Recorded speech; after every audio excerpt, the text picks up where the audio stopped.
Hello there. Have you ever wondered what happened in the 1930s for no apparent reason? Well, then you are just in luck. Today, I will be talking about the arts of the 1930s. There are three things I want to talk about: film, radio, and print. We will start with the film.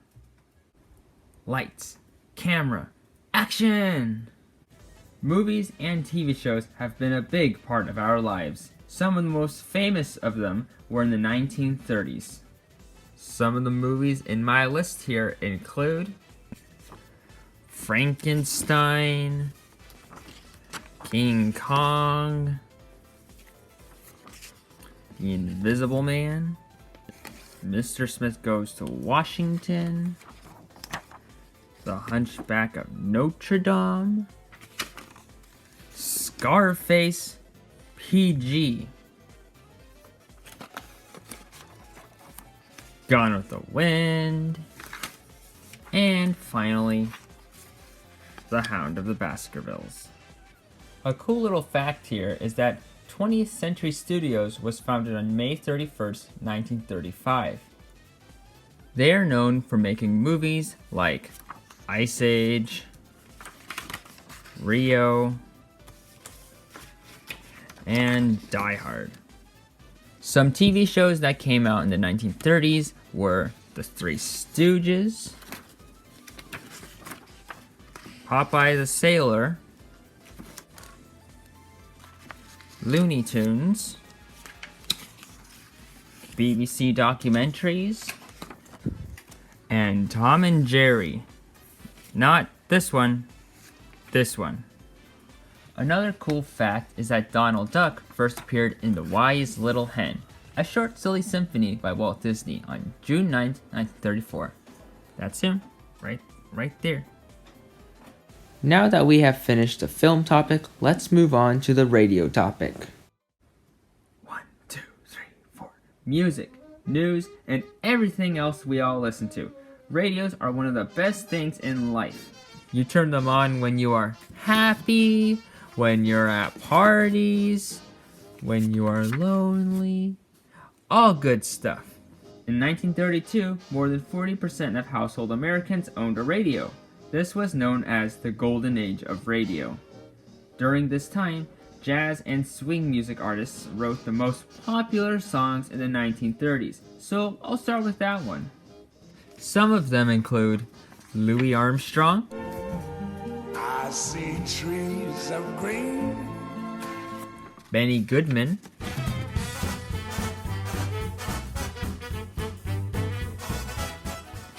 Ella Fitzgerald, It don't mean a thing if it ain't got that swing. Billie Holiday, Lady sings the blues. and Fletcher Henderson. News was also heard on radios often too. NBC and CBS News were established in 1932. Other popular radio shows include Dick Tracy, Perry Mason, The Roy Rogers Show, and Abbott and Costello, who are famously known for Who's On First. Well, let's see now. We have on our team, we have who's on first, what's on second, I don't know who's on third. That's what I want to find out, the guy's name. And then, Radios were in many Americans' homes during this time because of the Great Depression. It served as a distraction and it provided reassurance. Alright, we are in the home stretch. This next one is a bit longer than the others, so let's jump right into the print topic. Extra, extra, read all about it! Newspapers is yet another one of man's greatest creations. News, stories, and just about everything printed on one massive piece of paper. The New York Times was one of the go-tos when it comes to news. But let's be real, we all just buy them and skip right to the comics, am I right? A lot of famous comic characters from this time are now seen in amazing blockbusters. Let's start with Popeye. Although this comic series started in 1929, Popeye's source of power was revealed in 1931, which was spinach. Totally not trying to encourage kids to eat their vegetables.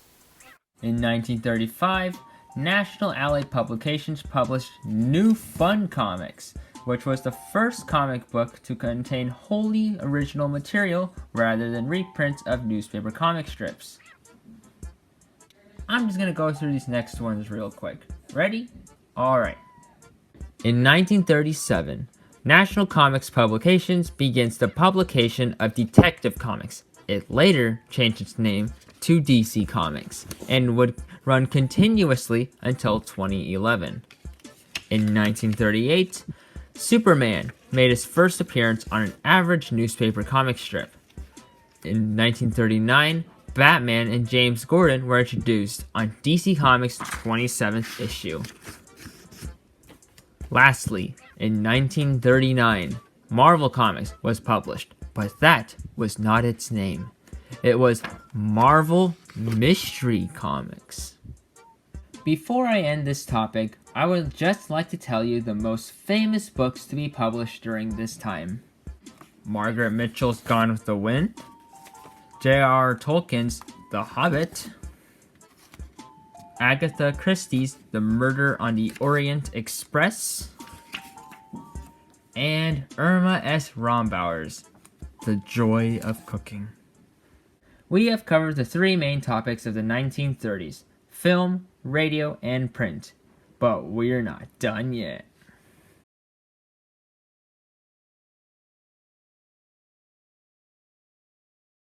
For all who know Call of Duty and their Zombies mode, the map, Mob of the Dead, took place in Alcatraz in 1933.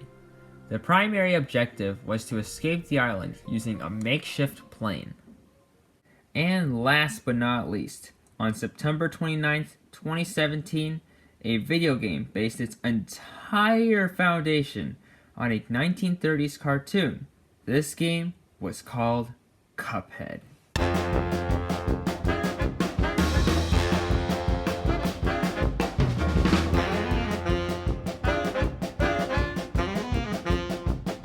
You can already tell this game by its old cartoony graphics, wacky characters, and fast jazz music.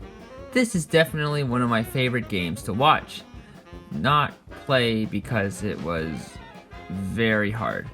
Cuphead is highly recommended by me because it's awesome. It even has its own show now, The Cuphead Show, and it's on its second season. You should check it out.